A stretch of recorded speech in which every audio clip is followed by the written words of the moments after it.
सजयति हरिवंश चंद्र नामोच्चार वर्धित सदा सुबुद्धि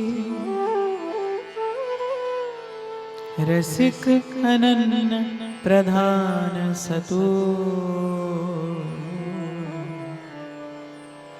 साधु मंडली मंडनो जयति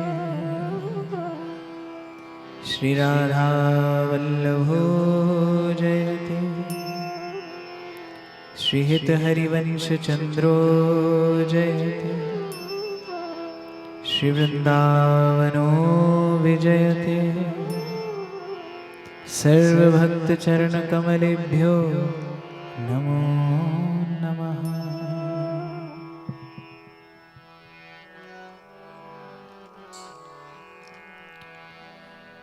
जय राधा वल्लभ जय कुंज विहारी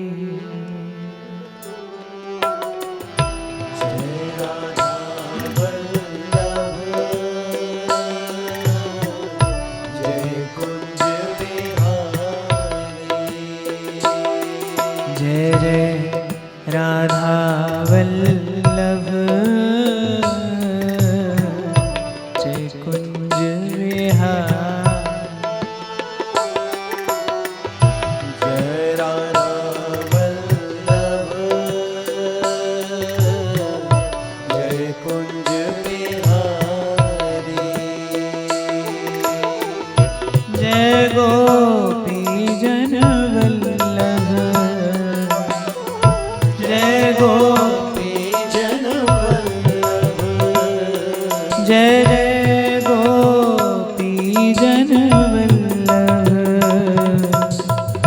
जय गोपी जन वल्लभ जय गिरिवर हारी जय राधा वल्लभ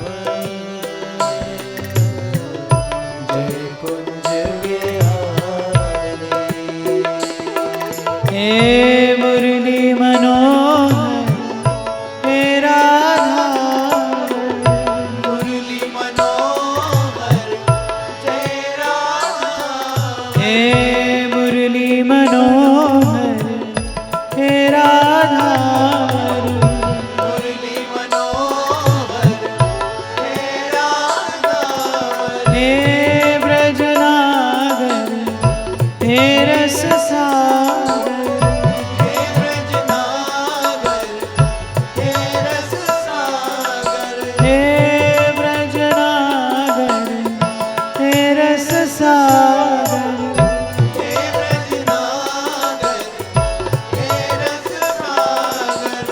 माधव मदन मुरारी माधव मदन मुरारी जय कुंज विहारी जय कुंज विहारी जय राधा वल्लभ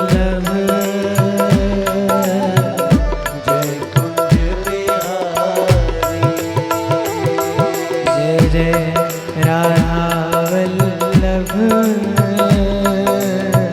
जय कुंज विहारी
मुरली मनोहर हे ब्रजनागर हे ब्रजनागर हे मुरली मनोहर हे मुरली मनोहर हे ब्रजनागर हे ब्रजनागर हे मुरली मनोहर हे मुरली मनोहर हे ब्रजनागर हे ब्रजनागर हे मुरली मनोहर हे मुरली मनोहर मोर मुकुट शिरधारी की जय जय गोवर्धन गिरधारी की जय जय श्री गोवर्धन गिरधारी की जय जय वृंदा विपिन बिहारी की जय जय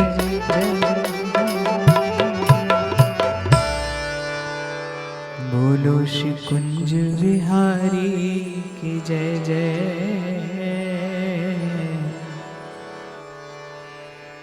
माधव मदन मुरारी की जय जय यमुना तीर बनचारी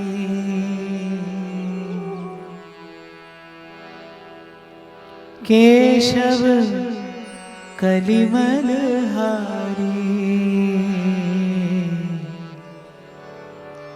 जय कुंज बिहारी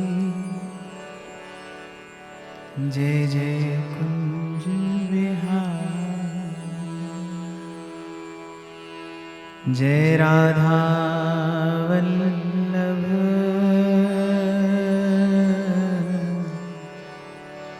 जय कुंज बिहारी श्री सद्गुरु चरणारविंदो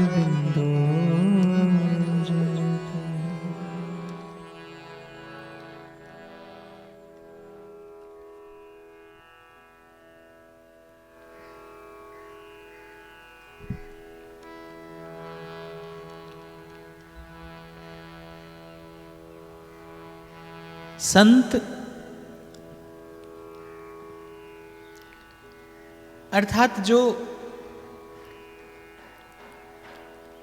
आप भी सरल हो,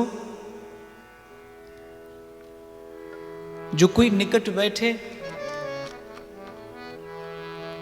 उसके मन की कठिनता कलुष धोकर उसको भी सरल कर दे।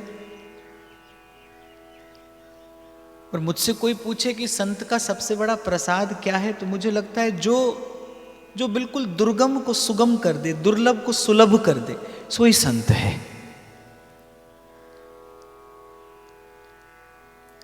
संत से मिलने वाला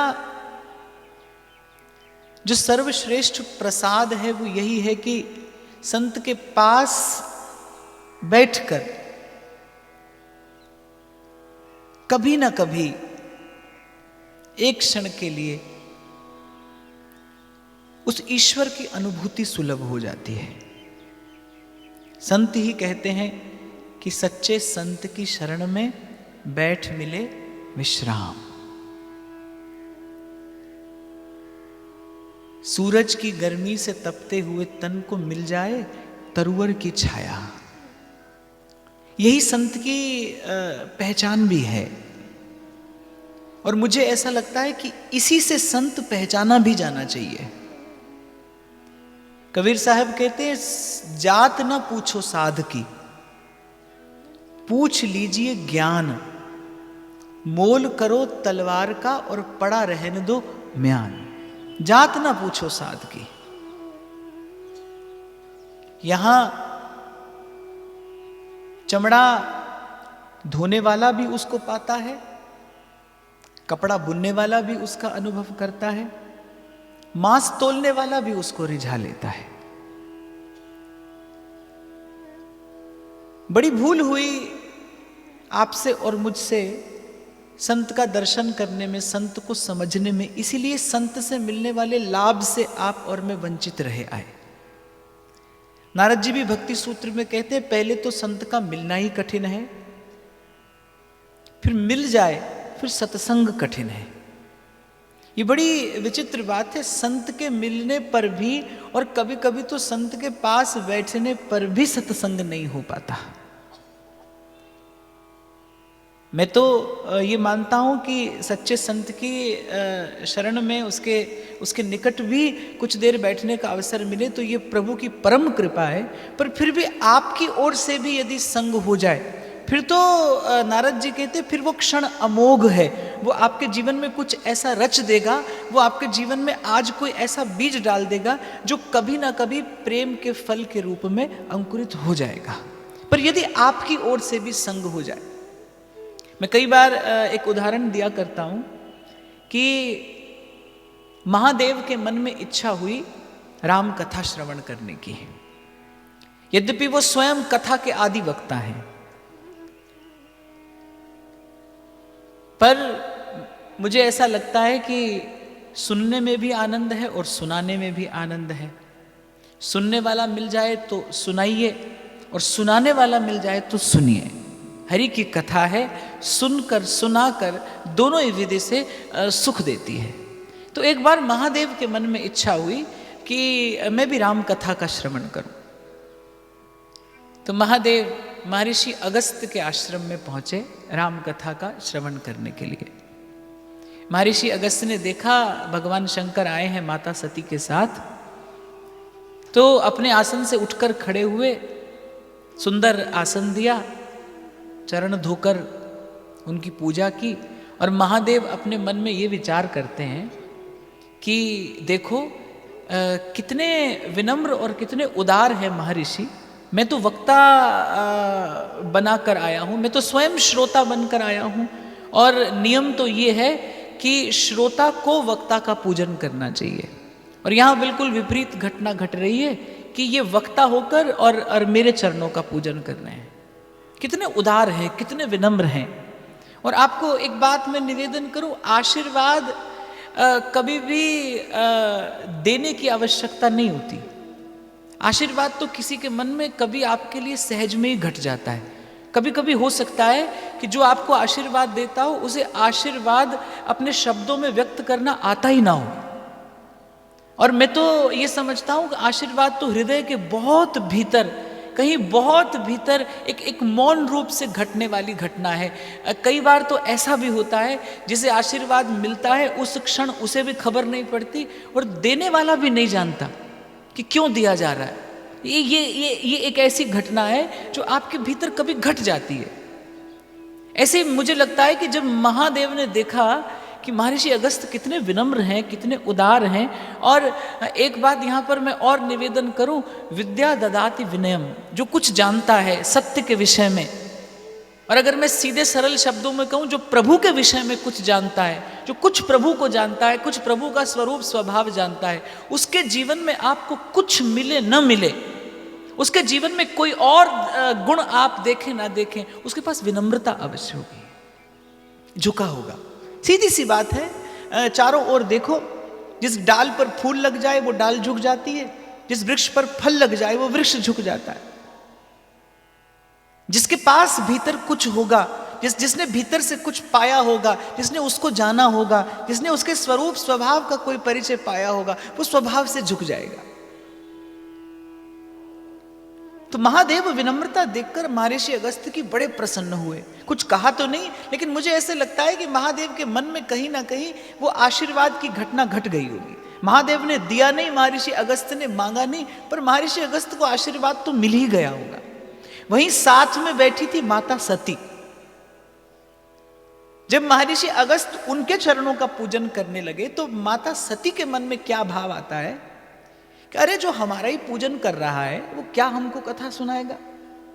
और महादेव से सुंदर कथा करना कौन जानता है, महादेव से श्रेष्ठ कथा का वक्ता कौन है। क्या पड़ी थी महादेव को यहां चल के आने की कथा सुनने के लिए। माता सती के मन में कुछ ऐसा भाव आया। जब महर्षि अगस्त्य ने कथा कहनी आरंभ की, महादेव तो कथा सुन सुनकर आनंदित होते रहे और माता सती को नींद आ गई। कथा पूर्ण हुई, महादेव और माता सती चले। आप देखिए दोनों ने संत का संग किया, लेकिन कथा का प्रसाद एक को मिला, एक उससे वंचित रह गया। इसीलिए संत कहते हैं कि भाई पहले तो संत ही नहीं मिलता, और फिर संत मिल जाए तो फिर सत्संग का होना तो और कठिन है। फिर सत्संग नहीं हो पाता, पास बैठकर भी नहीं हो पाता। मैं फिर दोहराऊं अपने शब्द कि संत के पास बैठने से भी लाभ होता ही है। साधु के पास तो मैं कहता हूं किसी भी भांति कोई पहुंच जाए, संत ते होए न कारज हानि, हानि तो किसी भी दृष्टि से नहीं होती, लेकिन जो संत के मिलने का वस्तुतः लाभ है, जीवन में संत मिले इसका प्रसाद क्या है, जीवन में संत मिले इसका लाभ क्या है? एक ही लाभ है भाई कि आज नहीं तो कल धीरे धीरे धीरे धीरे धीरे धीरे संसार छूटे, संसार में रहते हुए संसार छूटे, संसार में रहते हुए संसार छूटे। महाराज भी वाणी में यही फरमाते हैं, आप जपे और नाम जपावे, सच्चे संत की शरण में बैठ मिले विश्राम, जिसके पास बैठकर मन का मैल धुलने लगे। स्वामी हरिदास जी कहते हैं, हित तो कीजे कमल नैन सो, कमल नैन सो, जाहित आगे और हित लागे फीको, कमल नैन सो, कमल नैन। और फिर कहते क्या हित कीजिए साध संगत सो, जावे कलमश जी को। भक्तमाल कहती है, भजवे को दो ही सुघर, कह हरि कह हरिदास। अगर इस संसार में कोई भजनीय है, इस संसार में कोई सेव्य है, इस संसार में कोई आराध्य है, अर्थात प्रयास करके जिसका संग करना चाहिए, वो दो ही हैं, कह हरि कह हरिदास। पर संत कहते हैं कि भाई दो मार्ग पर पांव धरकर कोई आगे बढ़ नहीं सकता, इन दोनों में से भी एक यदि चुनना हो तो फिर हरि रीझें तो मुक्ति दें और हरिजन हरि ही देत। तब संत के ही पीछे चलना श्रेयस्कर है। तो पहले तो संत नहीं मिलता, फिर सत्संग नहीं होता, और यदि प्रभु की कृपा से संत मिले और आप दो घड़ी उसका मन से संग कर लें, एक बात तो आप मानेंगे ना भाई कि तन से किसी का संग नहीं होता। आप अपने जीवन में भी देखो, कभी कभी किसी के साथ रहते रहते पूरा जीवन निकाल देते हैं आप, लेकिन एक घड़ी भी मन उसका नहीं होता, मन उसके संग नहीं होता, मन नहीं मिलता, मन नहीं मिलता। इसलिए मिलन तो क्या है, जब इष्ट मिले और मन मिले, मिले भजन रस रीत। संसार में मिलन कब है? जब मन मिले, तन के मिलने से मिलन नहीं है। और आप संसार में अपने ही अनुभव से प्रयास करें तो सीख सकते हैं, जान सकते हैं, तन का जब जब मिलन होता है, संसार में जब जब तन का मिलन होता है, उसका परिणाम शक्ति का क्षय होता है, उसका परिणाम कुछ और होता है। वो दो क्षण का सुख भले देता हो, वो दो क्षण के सुख की झलक भले दिखा जाता हो, लेकिन उसके पीछे बहुत बड़ी हानि है, उसके पीछे बहुत बड़ी पीड़ा है, उसके पीछे जन्म भर का बंधन है, उसके पीछे जन्म भर का बंधन है। तो पहले तो तन का मिलन ही संभव नहीं, हो भी जाए तो वो दो क्षण का सुख है और उसके पीछे अपार दुख है। ध्रुवदास जी कहते हैं हमारे, कह रहे विषय चुगा जिन चुगे मन, चुगत कछुक सुख होए। जब पंछी को फंसाने वाला जाल डालता है तो वो अकेला जाल नहीं डालता, जाल के साथ साथ दाना भी डालता है, क्योंकि जाल देखकर पंछी नहीं आता, पंछी तो दाना देखकर आता है। ऐसे ही संसार भी रचा गया है, जहां जहां सुख है वहां वहां केवल सुख नहीं है, उस सुख के पीछे बहुत बड़ा दुख छिपा है। वो जो सुख की झलक डाली गई है जीव को फंसाने के लिए, ये माया श्री कृष्ण की मोयो सब संसार। तो संत कहते हैं विषय चुगा जिन चुगे मन, चुगत कछुक सुख होई। ऐसा नहीं कि संसार में बिल्कुल ही सुख नहीं है, बिल्कुल ही सुख नहीं होता तो आप में जन्म जन्म से कैसे लगे रहते संसार से? सुख तो है, बड़ा थोड़ा है। जो सुख पायो राम भजन में, सो सुख नाही अमीरी में, मन लागो मेरो यार फकीरी। सुख तो है, बड़ा थोड़ा है, बहुत थोड़ा, और फिर पीछे बहुत बड़ा दुख देकर जाने वाला सुख है। चुगत कछुक सुख होई। ध्रुवदास कहते हैं कि विषय चुगा जिन चुगे मन, चुगत कछुक सुख होई, और फिर फांसी ऐसी परे कि तिहि सम दुख न कोई। बात आपको सुनकर थोड़ी अटपटी लग सकती है कि माता पिता को, एक पुरुष को, एक स्त्री को जब तक संतान ना मिले उसके जीवन में कितनी पीड़ा रहती है। कहने को संतान है भाई, पर अगर अध्यात्म की दृष्टि से देखो, सत्य की दृष्टि से देखो, तो जन्म भर का बंधन है, जन्म भर का बंधन है। वो संसार में कोई भी संबंध है वो देखने में ही तो संबंध है, पर होने में तो वो जीवन भर का बंधन है। बस यही संसार का रूप है, यही संसार का स्वभाव है। और ऐसे ही रचने वाले ने संसार रचा भी है। किया क्या जाए, महादेव कहते हैं उमा कहूँ मैं अनुभव अपना, सत हरि भजन जगत सब सपना। और सपने से बचने की एक युक्ति है भाई, जाग जाइए। सपने से और किसी भी प्रकार बचा नहीं जा सकता। सो तो सपना है, जागो तो कोई सपना नहीं। और इस संसार रूपी स्वप्न से बचने की भी एक युक्ति है, और वो युक्ति है जाग जाना।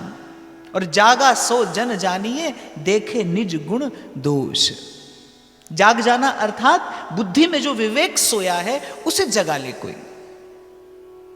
और ये बुद्धि में सोया विवेक, क्योंकि इसकी नींद आजकल की नहीं है, इसकी नींद कुछ वर्षों की नहीं है, इसकी नींद कुछ जन्मों की नहीं है। क्योंकि बुद्धि में विवेक जग जाए, बुद्धि में जिसका विवेक जगा उसने तो जान लिया ना, मन वे ए पूंजी स्वासादी एनुलादे प्रभु दे लेखे, ए जग पे आवेखे भजन कर गोविंद दा।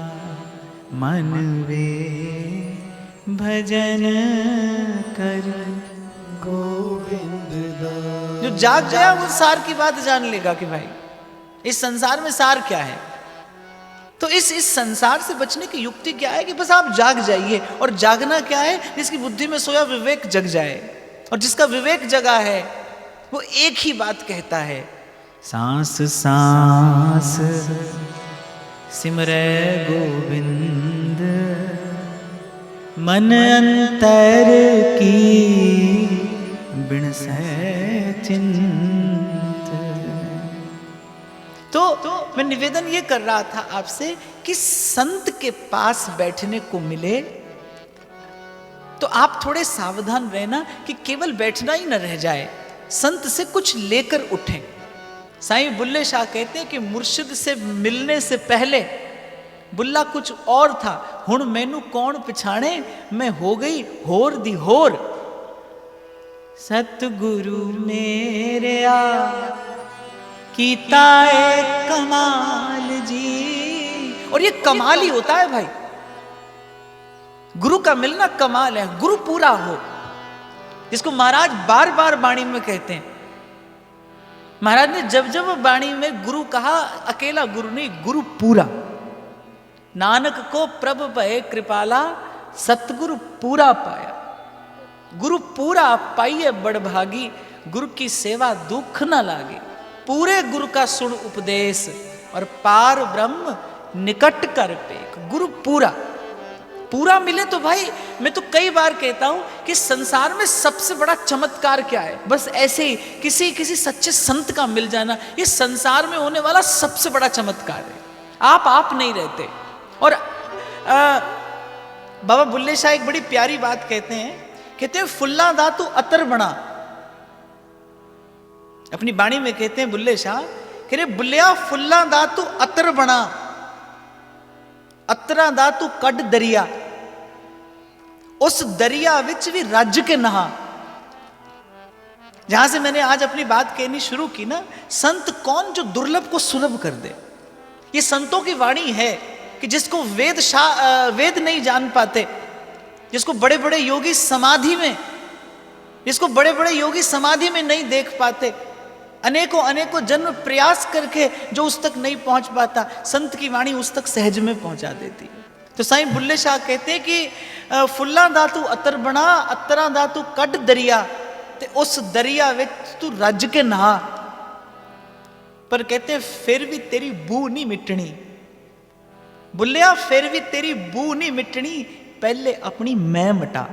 और ये जो मैं है, ये जो मैं है, ये जो अपना सूक्ष्म अहम है, भाई कबीर साहब कह रहे सब है रसायन हम किया, प्रेम समान न कोय, रंचक मन में संचरे, सब तन कंचन होए। स्वामी जी की वाणी में फिर दोहराऊं कि कै हित कीजे साध संगत सो जावे कलमश जी को। ये जो मन का कलुष है, ये जो अहम है, ये बिना संत की कृपा के, बिना पूरे सदगुरु की कृपा के ये नहीं जाता। पाना क्या है? रब दा की पाना, इथों पुटना ते इत्थे लाना। आप सबने बहुत बार सुना होगा, श्री गुरु नानक देव जी महाराज के जीवन में एक घटना घटती है, शब्द का चमत्कार होता है कि 1 2 5 10 शेर कहते कहते कहते हैं तेरा तेरा तेरा तेरा, सब कुछ तेरा तेरा। एक शब्द भीतर कुछ उथल पुथल करता है, क्योंकि इस शब्द में कहीं ना कहीं सत्य छिपा है। और आपको मैं एक बात निवेदन करूं, जिसका विवेक जगा है, जिसका विवेक जगा है, वो दोष में भी गुण देख लेगा, वो दोष में से भी गुण निकाल लेगा। बिन सतसंग विवेक न हुई, बिना गुरु की कृपा के विवेक नहीं जगे। और विवेक नहीं जगे तो व्यक्ति गुण में भी दोष देखे, व्यक्ति गुण में भी दोष देख लेता है। मंदिर जाकर भी, मस्जिद जाकर भी, गुरुद्वारे जाकर भी, सत्संग में जाकर भी आप गुण नहीं देख पाओगे, किसी दोष का संचय करके आओगे, मन और मैला हो जाएगा। इसलिए मैंने निवेदन किया, भाई इस संसार रूपी जाल से निकलने की युक्ति यही है, बस जाग जाइए। और जागना अर्थात विवेक का जगना, और बिना सत्संग विवेक नहीं जगता। तो आप आज यहां पर आए हैं, आपके मेरे पास थोड़े से क्षण है भगवत चर्चा करने के लिए। ये बात मैंने आपको इसीलिए निवेदन की कि आपका सावधान होकर, सजग होकर बैठना, आपका शुभ संकल्प के साथ बैठना बहुत आवश्यक है कि आप जैसे आए हैं यहां, आप वैसे ही आज यहां से जाएं नहीं। क्योंकि देखो भाई, उर अंतर में कभी कोई परिवर्तन हुआ, कभी मन काम से राम की तरफ मुड़ा, तो इन्हीं सत्संग के शब्दों की चोट से मुड़ेगा। सदगुरु मेरा सूरमा करे सबद की चोट। मैंने कहा ना, बुद्धि में विवेक सोया है, और 1-2 बरस की नहीं, जन्म जन्म की गहरी नींद है। उसे जगाने के लिए कोई सबल शब्द चाहिए। पूरा सतगुरु, पूरे गुरु का सुन उपदेश, पार ब्रह्म निकट कर पेख। देखो भाई, मैं आरंभ करने से पूर्व ही आपको निवेदन कर दूं, कोई भी बिना सिर ढके नहीं बैठे यहां पर। कोई भी, माताएं बहनें हो या भाई हो, कोई भी बिना सिर ढके नहीं बैठना यहां। सांस सांस सिमरै गोविंद, मन अंतर की उतरे चिन्ह। और यहां आपकी केवल इतनी तैयारी चाहिए कि आप आ गए, आप यहां पर आकर बैठे। सबसे पहले तो उसके गुण उपकार का पा सकूं नहीं पार, रोम रोम कृतज्ञ हो। देखो, किसी से भी कुछ लेना हो, संसार में भी किसी से भी कुछ लेना हो, तो मुझे लगता है झुक कर ही लिया जाता है, झुक कर ही लिया जाना चाहिए। हाँ, इतनी बात जरूर है कि संसार में लेने के बाद धन्यवाद दिया जाता है, और मुझे लगता है प्रभु का दरबार हो तो लेने से पहले ही धन्यवाद दे दो, क्योंकि संसार में तो आशंका होती है कि मिलेगा कि नहीं मिलेगा, लेकिन इस दरबार तक जो आ गया है वो खाली नहीं जाता।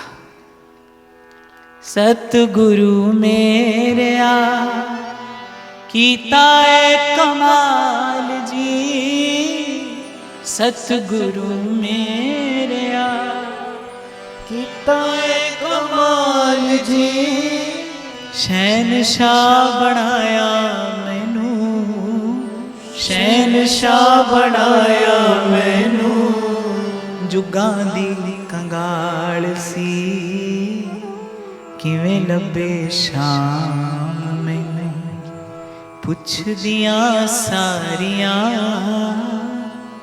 जदों तेरे नाम दियां, जदों तेरे नाम दियां चढ़िया उमरिया।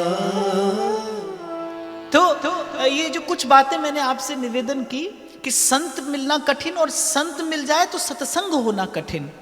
तो कभी जब प्रभु की कृपा से जीवन में अवसर आए तो आपकी थोड़ी सी सावधानी काम बना सकती है, आपकी थोड़ी सी सावधानी से बात बन सकती है। और थोड़ी सी असावधानी हो तो आप कभी कभी सड़क पर चलते पड़ते होंगे, सावधानी हटी और दुर्घटना घटी। आप थोड़े से असावधान हो तो बड़ी भूल हो सकती है। सत्संग के निकट पहुंचकर भी आप रूखे सूखे चले जाएं तो बड़ी दुर्घटना है ये जीवन की, ये बहुत बड़ी हानि है, बहुत बड़ी क्षति है। संत मिले, सत्संग मिले, भगवत चर्चा मिले, हरिनाम मिले। एक बार मुझसे किसी ने पूछा, बोले आप ये इतना जो भी सब परिश्रम करते हैं इससे मिलता क्या है? आपको लगता है कि कोई परिवर्तन आता है सुनने वाले में? तो मैंने कहा कि कोई परिवर्तित हो, किसी का मन बदले, इसलिए नहीं कहा जाता। बोले फिर क्यों कहा जाता है? तो बड़ा सुंदर उत्तर महाराज वाणी में फरमाते हैं, नाम त्याए महा सुख पाया, हरि गुण गाए मेरा मन शीतला। गुरुपुर वजीवधाई, नानक जिता